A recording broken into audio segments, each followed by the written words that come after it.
ഇന്ന് new year പ്രമാണിച്ച് ഒരു അടിപൊളി കക്ക ഇറച്ചി മസാല എങ്ങനെ ഉണ്ടാക്കാൻ നോക്കാം. ഒരു 1/2 കിലോ കക്കയാണ്.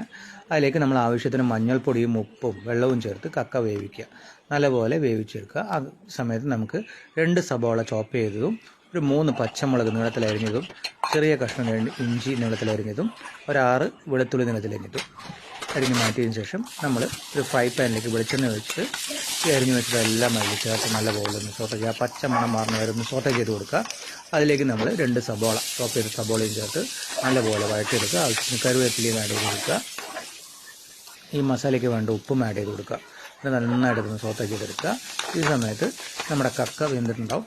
ആ വെന്ത കക്കനെ നമ്മളിതിനെ സ്ട്രെയിൻ ചെയ്തിട്ട് ഈ ഫ്രൈ പാനിലേക്ക് തന്നെ ഇട്ട് കൊടുക്കുക. എല്ലാ കക്കയും ഫ്രൈ പാനിലേക്ക് നമ്മൾ മാറ്റിയതിന് ശേഷം നന്നായിട്ടൊന്നിങ്ങനെ ഇളക്കി കൊടുക്കുക. നന്നായി ഇളക്കി കൊടുത്തിട്ട് നമ്മളതിൽ cumin powder 1 spoon cumin powder add ചെയ്യുന്നുണ്ട്. പിന്നെ 2 സ്പൂണ് പെപ്പർ പൊടി. എന്നിട്ട് നന്നായിട്ട് ഇളക്കി യോജിപ്പിക്കുക. എല്ലാം നന്നായി ഇളക്കി യോജിപ്പിക്കുന്ന സമയത്ത് നമ്മൾ ഗരം മസാല ഇതിലേക്ക് ആഡ് ചെയ്യുന്നുണ്ട്. 1 സ്പൂൺ ഗരം മസാല ഇട്ട് കൊടുക്കുക. നന്നായിട്ടൊന്ന് മിക്സ് ചെയ്ത് Kashmiri chilli 1 spoon Kashmiri chilli കളറൊക്കെ കിട്ടാൻ വേണ്ടിയിട്ടാണ്. നമ്മൾ അടിപൊളി ഡ്രൈ ആയിട്ട് കക്ക ഇറച്ചി മസാലയാണ്.